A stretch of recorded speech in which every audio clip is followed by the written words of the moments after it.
On a quiet Sunday morning in the spring of 1930, Roscoe Dungy, a well-known newspaperman and civil rights leader, sped from his home in Oklahoma City through the Arbuckle Mountains and descended into the valley of the Red River. Dungy was on his way to Sherman, Texas, where, the day before, a black man had suffered unspeakable violence, all in the name of protecting so-called white womanhood. Dungy did not know it yet, but this was just a glimpse into the tragedy that was about to unfold in front of him. Dungy had seen such atrocities before. He witnessed the painted lies about the massacre in Elaine, Arkansas in 1919, and the distorted tales following the Tulsa riots in 1921. He had a reputation for giving an accurate description of such events. At the time, it was popular for newspapers to call such events race riots, when they were most often massacres of black people at the hands of white mobs. But first, he needed to strip away the layers of white propaganda if he were to reveal the grim truth to both the black and white communities. This truth would be hard to face, but Dungy felt he was in a better position than anyone else to expose it. Dungy said he wanted to see it all up close, the faces of white people, twisted in hatred and violence, and the faces of his own, gripped with terror. He knew that true understanding could only come by witnessing the extremes of human behavior under such circumstances. Arriving late Sunday night, Dungy's car limped into the outskirts of the city. Dungy was informed that the city of Sherman was under martial law, with the streets lined with soldiers. Determined to get through, Dungy pressed on, navigating the dark back streets and avoiding main thoroughfares. In the dead of night, Dungy and his companion found themselves wandering the black neighborhoods, searching for a safe place to stay. The streets were empty, the homes dark. After circling for what felt like an eternity, they finally spotted two black women, their faces etched with fear. The women hesitated, paralyzed by terror, but eventually led Dungy to the home of an elderly woman who reluctantly agreed to give them shelter for the night. Thus began the whispers from black neighbors in Sherman, seeking out the newspaperman to tell the harrowing tale of the last 24 hours, the tale of George Hughes, and the impact his story had on the black community in Sherman. Sherman was often referred to as the Athens of Texas due to its status as an educational and cultural hub in the early 20th century. This nickname reflected the town's dedication to higher learning and intellectual growth, drawing a parallel to ancient Athens, renowned as the birthplace of Western education and philosophy.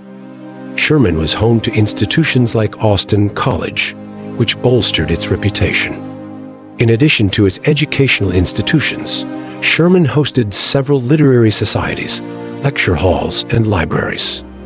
The town's citizens placed great value on education and culture, frequently organizing public events focused on intellectual discussions, lectures, and performances evoking the cultural vibrancy of ancient Athens. Churches and religious organizations, especially those connected to Austin College, also played a role in shaping Sherman's image as a center for both moral and intellectual development. The Presbyterian Church, closely associated with Austin College, contributed significantly to the town's scholarly environment. This scholarly reputation is why no one could have anticipated the events that would unfold over the next 8 days. The alleged crime occurred when George Hughes, an illiterate, itinerant black farmhand from Honey Grove, showed up at the farm of Drew Farlow to collect payment for 3 weeks of work. Instead of finding Farlow, he encountered Farlow's wife named Pearl and their 5-year-old son. According to her account, Hughes threatened her with a shotgun, tied her to a bed, and assaulted her. Her son escaped and alerted a neighbor. Hughes fled but was tracked by neighbors and found in a field by Deputy Sheriff E.L. Shipp. When Shipp tried to arrest him, Hughes fired 2 shots but missed. Shipp returned fire and also missed, but then was able to subdue Hughes with the butt of his gun. Hughes was taken to the county jail, where he is said to have confessed to the crime. The trial was set for the next Friday, the earliest possible date. The case quickly escalated beyond a local legal matter into a powder keg of racial tension. It was being reported that the Negro not only had raped the woman 3 times in succession, but that he had mutilated her throat and breasts, and that he was diseased. These rumors were later discounted by the doctor who examined her. In the 6 days between the incident and the trial, a notorious bootlegger and Ku Klux Klan member named Jefferson Davis Jones, also known as Slim, and later indicted as a mob leader, rode through the rural portions of Grayson and its adjoining counties, telling the people about the case and the time of the trial. Some feel that Jones was the oral agent who was responsible for the events to come. The mayor of Sherman, Jesse Eubanks, sat in his office, which overlooks the square, and noticed the unusually large number of people out around the courthouse. To him, it was a great crowd of countrymen come to his town. Maybe they would spend some of their money there. The long wet spell had left them with nothing more interesting to do. The mayor looked upon the Hughes matter as an affair of the county rather than of the city. As the crowd swelled, the Texas Rangers, led by famed Captain Frank Hamer, who later became famous for killing Bonnie and Clyde, tried to maintain order. News reporters of the day noted the presence of many women and teenage boys. Local law enforcement deferred to Hamer's expertise, but remained on high alert, anticipating that violence could erupt at any moment. A woman in the crowd, unknown to locals, chided the men around her for what she called their yellowness. She persuaded some teenage boys to rip an American flag from a wall and march it around the courthouse, calling for men to join them. That is, if they had enough red blood to do something about that nigger who had raped a white woman. The crowd was a lit match. Then came the gasoline. An ambulance came roaring up to the courthouse with the victim in tow. She brought a prepared statement about the assault that was read to the jury by the district attorney. The sight of the injured woman being carried into the building on a stretcher to confront her accuser was more than the crowd could bear. Instantly, they started throwing rocks and sticks through the courthouse windows. They paused the trial, and Hughes was locked in a vault in the district clerk's office for his own protection. The courthouse was fortified with Texas Rangers and officers standing guard. As Hughes was brought into the courthouse, the mob's anger reached a fever pitch. Tear gas bombs were deployed, forcing the group back temporarily. However, by noon, the mob had gotten organized, and they launched an aggressive assault on the courthouse doors, breaking them down. Tensions continued to rise. The woman who accused Hughes of assaulting her was a niece of one of Sherman's most senior and most popular policemen, Bevy Atnip, but there is no evidence he played any significant role in the events following. Hamer knew the clock was ticking. He understood the gravity of the situation. Rumors abound that the governor had given the order to hold them if you can, but do not shoot anybody. This was later denied by Governor Moody, and it became a major sticking point. Hamer confided in Judge Carter before the proceedings that he felt Hughes could not be tried without significant violence. At noon, the courthouse doors were battered down, and the mob surged into the building. At that moment, Hughes was still locked in a vault, surrounded by Texas Rangers. Members of the jury, Hughes' defense attorney, and others who just happened to be in the building had been taken to the district clerk's office after the mob made its way to the courtroom. After using tear gas, the mob was repelled. For a while. It was clear that the lawmen were outnumbered and overpowered. The mob's numbers grew by the minute, and their determination to take Hughes turned the courthouse into a battleground. At 1 p.m., the mob made another push for Hughes, so he was moved deeper into the courthouse for protection, but the mob was relentless. Additional officers were summoned from surrounding towns, and a message was sent to Governor Dan Moody requesting reinforcements. A detachment of 10 men under Captain George Higgins of the Texas National Guard was rushed to Sherman. Officers again successfully expelled the crowd from the courthouse using tear gas. Still, the tension outside persisted. At about 2 p.m., the mob regrouped and renewed its attack on the courthouse. The third attack was noisier and rowdier than the first, but this attempt also failed to gain access to Hughes. But things were getting harder. The officers were running low on tear gas. Reports indicated that more people kept arriving from surrounding towns, further inflaming the situation. The short highway between Sherman and Denison was overwhelmed with automobiles hurrying to the scene. A ground-level window had been broken, and a teenage boy was seen pouring gasoline into the basement of the courthouse. Flames quickly erupted. At 2:30, the last of the tear gas was deployed to repulse the mob. Soon after, a loud explosion was heard. Ladders were raised to the open windows of the clerk's office, and all descended to safety. Hughes refused to escape with the others from the fire-doomed building, knowing the fate that awaited him at the hands of the angry mob. The steel shutters of the vault office were then closed to protect the legal records being stored there. The fire spread quickly. The fire department answered the first alarm and extinguished a blaze in the south hallway of the building. When word spread that the fire department was on the scene, rioters rushed over and hacked their hoses with axes stolen from a nearby hardware store. They were hell-bent on ensuring that nothing could stop the blaze. The mob chanted to roast him. Many newspapers later reported that women and children were standing around the burning fire singing, "Happy Days Are Here Again," a popular tune of the day. As the day wore on, National Guardsmen arrived, but the damage was already done. The courthouse was engulfed in flames. By the time the flames were extinguished, the vault and a few external walls were all that remained. Because of the fire, it took many hours for the mob to attempt to get at Hughes again.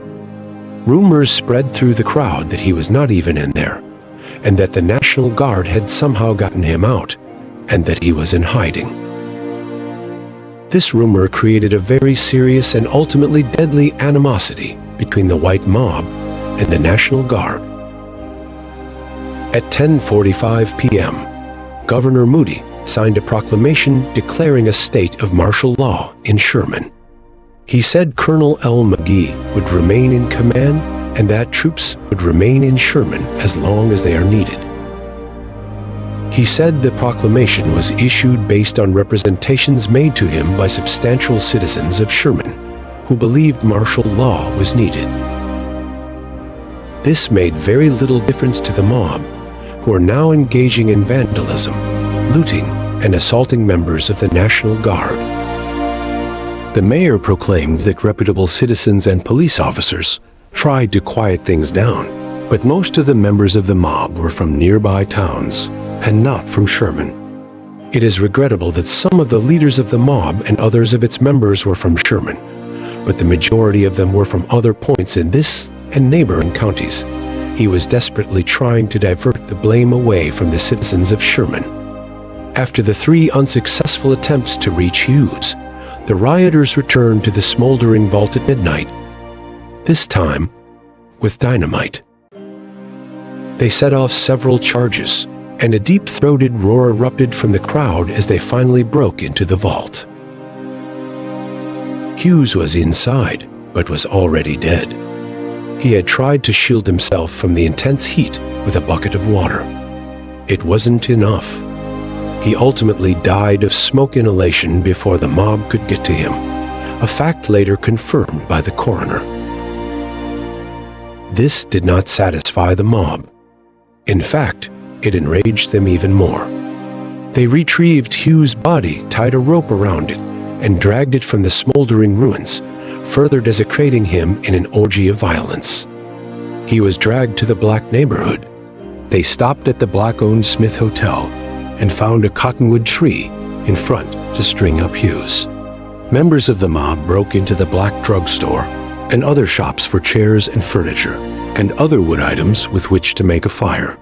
They stacked these items under the tree and set them on fire below Hughes's dead body, setting it ablaze. While the body was roasting, everything of value from the black-owned businesses was taken. Drinks, chewing gum, and other confectionaries were passed from the shelves to the folks outside, among whom were a goodly number of women, some with small children and babies in arms. Then the hotel was set on fire. The mob then set about terrorizing the black neighborhood, burning down 3 blocks of homes and businesses, including the offices of 3 doctors, a dentist, and famed attorney William Durham. Many in the black community abandoned their homes and hid in the trees and bushes, afraid for their lives. As the mob raged on, over 300 National Guard soldiers patrolled the streets in the aftermath as martial law was declared. Yet, the mob still seemed unstoppable. In the forefront of the group who faced off with the guardsmen were a number of women, one of whom held her baby high over her head with a challenge. "Shoot it, you yellow nigger-loving soldiers. Shoot it." Attempts to restore order proved futile in the face of such sheer numbers and unbridled rage. Tear gas, guns, and the guardsmen's presence were no match for the lynch rule that had overtaken Sherman. Chants of "burn the niggers" turned into chants of "burn the soldiers." And then it began to rain. Hard.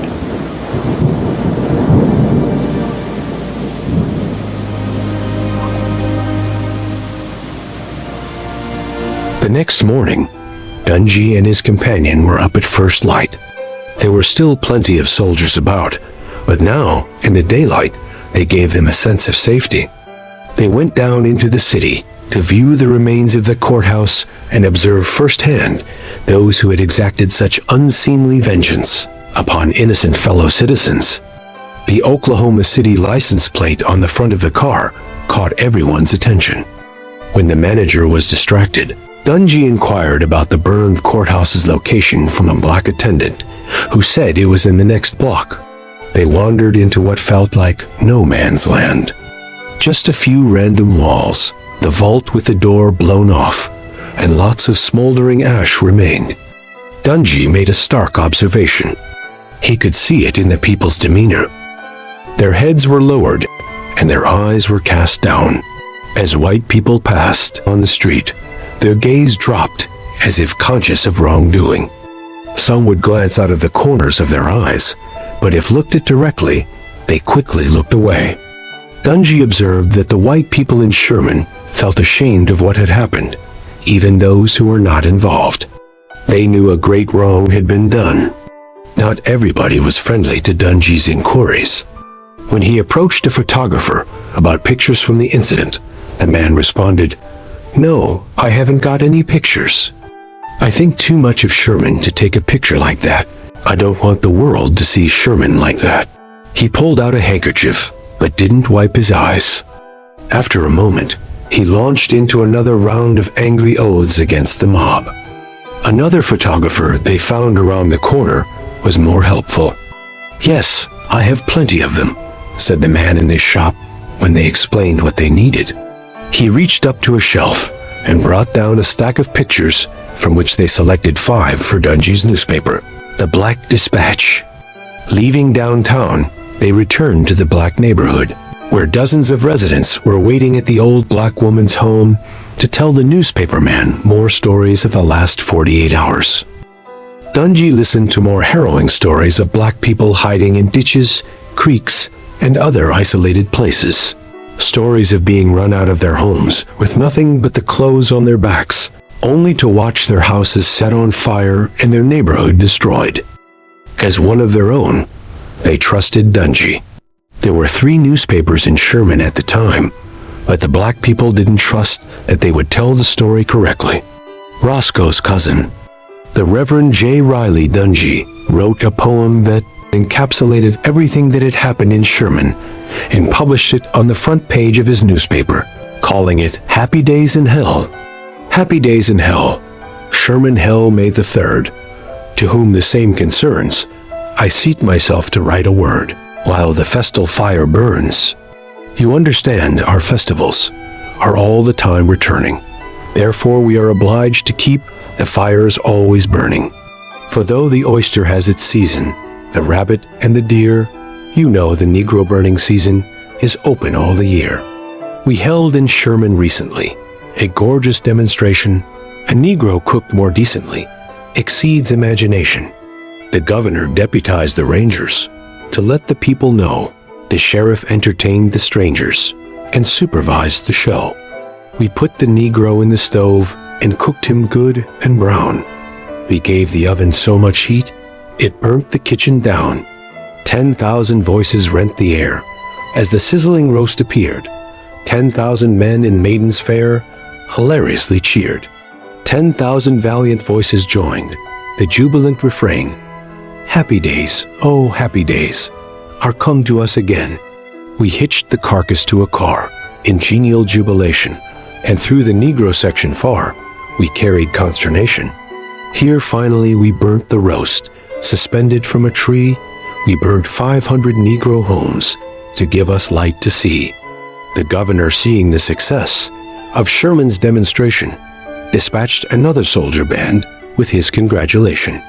There rose a cloud, and so the crowd stood singing in the rain.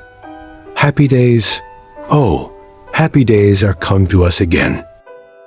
On Monday afternoon, Dungey began his trek back to Oklahoma City. He had in tow his pictures, his notes, and a great responsibility. Hughes stopped in Ardmore on the way home, where he encountered an interesting group.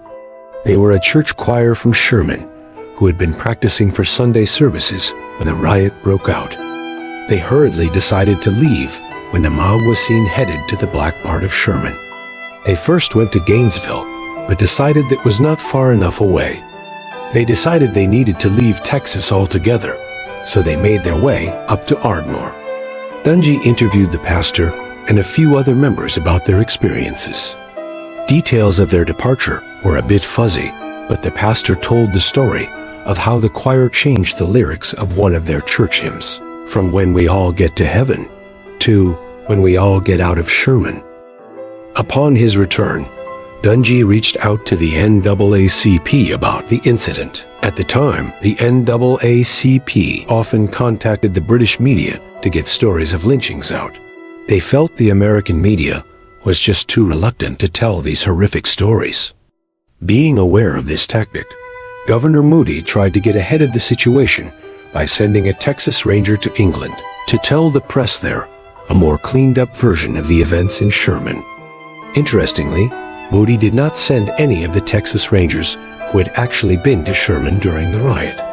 Instead, he sent Captain Tom Hickman, a young, good-looking, and well-spoken ranger who portrayed the idealized version of a Texan that Europeans would find appealing. In a bizarre twist of fate, the Hardin-Simmons University Cowboy Band was launching a European tour at the time Hickman was going to be in England. Governor Moody seized upon this coincidence and wove the two together to paint an idealized picture of life in Texas. This was clearly a diversion from the Sherman atrocity, as told to them by the NAACP. What England got was a politicized Wild West show that would have made Buffalo Bill proud. This tactic by Moody did not work. The term Sherman Riot ultimately appeared in over 500 newspapers in 1930. A few days after the riot, police went door to door in Sherman and collected copies of the newspaper edition that came out the day after the courthouse burned. No known copies of that edition exist today, so it is unclear what they were trying to hide. The National Guard continued to have a strong presence in Sherman. An earnest attempt was being made to hold the leaders of the riot accountable. It wasn't just black blood that was spilled. 3 mob members were fatally wounded in a scuffle with the National Guard. And it was not just black property destroyed. The courthouse, used primarily by white people, was also completely destroyed. 33 men were arrested by National Guardsmen in connection with the mob disturbance. But that number quickly whittled down to 14. Some of them were released on bail, while others awaited their fate in jail. Reports to the Adjutant General indicated authorities had the riot situation in Sherman under control, but they were not taking any chances. The troops would remain in Sherman for a few weeks, with no additional troops sent to the area. A court of inquiry was convened in Sherman to investigate the attack on the troops by the mob. With passions running high, the trials for the 14 had multiple venue changes, which created constant delays. When the cases came up in mid-November, Judge Charles Pippin publicly stated that 60 out of the 68 potential jurors declared from the stand that they would not convict the first defendant, even if the evidence against him was conclusive. The first defendant was a well-known member of the Ku Klux Klan named Jefferson Davis Jones. Judge Pippin attributed his inability to secure a jury to the publicity that had been given to the Sherman affair. This was in stark contrast to George Hughes, who was going to be sentenced within a week of the events. With each delay, the cases began to weaken. The strongest case was against B.J. McCasland, who was the teenager seen pouring gasoline into the basement of the courthouse. McCasland's case was complicated further by a charge of chicken thievery that occurred while he was out on bail. He ultimately pleaded guilty and was sentenced to 12 years in prison, a sentence shortened in 1936 by a pardon from Governor Ferguson, who was famous for handing them out. Of the remaining 13 defendants, only one of them had a full-time job. Many of these people were well-known ne'er-do-wells around Sherman. Far more prominent people were noted to have been in the mob, but only these were charged with the crime. It led to the speculation that these weren't really the mob leaders, but merely the patsies taking the fall for the more prominent people who were involved, which might explain why it was difficult to get any of the charges to stick. The cases against them were systematically dropped. Without a federal anti-lynching law, it was difficult to get any of the charges to trial. Most of these men returned to Sherman and resumed their lives as before. Mentions of the riot became fewer and fewer as the years passed. In 1934, a new courthouse was erected, involving a 2-day ceremony with many local dignitaries speaking to large crowds. There is no record of anyone mentioning the riot. The newspaper only mentioned that the previous courthouse had burned down, implying it was some sort of accident. It was noted that many preachers went to the scene of the events that day, but did nothing to stop it. Pastor William Alexander said one of the discouraging elements in the situation was the helplessness and ineffectiveness of the ministers of the community. I talked with a number of ministers who were on the square from time to time during the afternoon of the 9th, and one minister told me that he sat on his porch only a few blocks away while the mob was blasting the vault to secure the body. I could find no trace of any efforts on the part of these men to disperse the mob or to urge police officers to do so. There were more than 20 churches in the town. On Sunday, some sort of reference was made to the lynching in only 4 of the churches. On Monday, the ministers were called together by one of the younger pastors to discuss the riot. 10 of the 12 ministers and the YMCA secretary attended. A vote on whether to make a joint public statement on the incident failed, 4-8.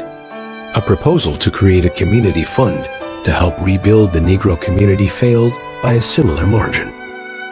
So, was Hughes guilty? The newspapers and authorities of the time had no doubt that he was, but Dungy and the black community were convinced that he wasn't. Could the truth lie somewhere in the middle? He did confess to the district attorney, but coerced confessions were very common at that time. Negro women who attended DeFarlo in the hospital claimed that she was uninjured and only suffered a few scratches on her hands. They saw no evidence of a sexual assault. The doctor who examined her neither confirmed nor denied that she had been raped. A year after the events in Sherman, a young sociologist and future civil rights activist visited Grayson County to get the whole story. His name was Arthur Raper, and he ultimately wrote a book called The Tragedy of Lynching, which chronicled all of the lynchings in the year 1930, based on his visits to the communities affected. The longest chapter in the book was about the Sherman story. He spent many weeks there. According to his research, Hughes was born and grew up in Petty, Texas, near Honey Grove in Fannin County. Raper uncovered that Hughes had a wife named Molly. They had 2 children. Molly emphatically asserted that Hughes had been guilty and that he had commented several times on Farlow's physical attractiveness, and that he had indicated his intention to sexually assault her. Molly claimed that Hughes went to the Farlow farm to find out whether his employer's wife would be there alone, and that he returned to attack her. She confirmed that Hughes was mentally unstable, saying he was crazy and had what she called spells. Hughes changed his name right before moving to Sherman. Molly stated that before the incidents in Sherman, he had abandoned her and his 2 children, changing his name from Jackson to Hughes. But there are flaws in Molly's story. If Hughes had abandoned her, when did he tell her about his infatuation with the farmer's wife, whom he didn't meet until after he left her? Sherman and Petty are about 40 miles apart, and Hughes did not have a vehicle, so it is doubtful he had any contact with Molly after he abandoned her. Raper also heard from Hughes's former employer, a farmer for whom he had worked for a number of years, who stated that Hughes was hard-working and the best help about the farm he had ever had. The farmer never saw Hughes as a threat to his own family. So the only truth we know for certain is that we will never know the full truth because of the mob's actions that day. One hero from this horrid tale was Dr. William Porter. Porter insisted on his right to protect his property, threatening those who approached his home by sitting on his porch with a loaded, unlicensed pistol. He was arrested the next day, becoming the only black person arrested during the riot. While he was in jail, his business was burned to the ground. An 1871 law banned carrying handguns in most public places, but it was selectively enforced. Porter, a black doctor in Sherman, was a well-respected citizen and an early civil rights advocate who helped establish black chapters of the Odd Fellows, the Woodmen of the World, and the Frederick Douglass Society. He served on multiple boards of directors and was a featured speaker at various organizations around town. A letter sent to the NAACP requesting assistance specifically mentioned him by name. Dear Sir, I am addressing you with a few lines regarding that mobbing that happened in Sherman, Texas, and the burning of Negro homes. I wish you would have the federal government send troops there. The Negroes are scattered all along the roads. Over half of them have left. Many people are fleeing. They put one in jail. His name is Dr. Porter, for finding a gun in his home. The mob element says they are going to kill all the Negroes. The Negroes in Sherman, Texas need your help, so if you can do them any good, please do it for God's sake. Yours truly, Wesley Adams, Ardmore, Oklahoma. Porter eventually returned to his medical practice and remained in Sherman until his passing in 1934. Another notable figure was attorney William Durham, one of only 20 practicing black lawyers in Texas in 1930. He recalled, I stood in my front yard when white residents whom I knew made their way to my front porch with gasoline, intending to burn my home. Durham stood on his porch with another attorney, stared down the mob, and saved his home. That attorney was the very young future Supreme Court Justice, Thurgood Marshall. Marshall spent the next 2 years in Sherman, and in 1932, Grayson County was the only county in Texas where black people were allowed to vote in the primaries. This milestone was achieved thanks to the efforts of Durham and Marshall, who later described it as the single greatest achievement of his career. The 1930 Sherman riot is a permanent scar on the community and serves as a reminder of the destructive power of mob mentality and racial injustice. The actions of the lynch mob that day obliterated any chance for a fair trial and obscured the full truth of what happened. Despite the violence and chaos, figures like Porter and Durham demonstrated remarkable courage and resilience. Their efforts, along with those of others, paved the way for significant civil rights advancements in Grayson County and beyond. The legacy of those tumultuous times underscores the importance of justice, equality, and the continuous fights against prejudices in all its forms.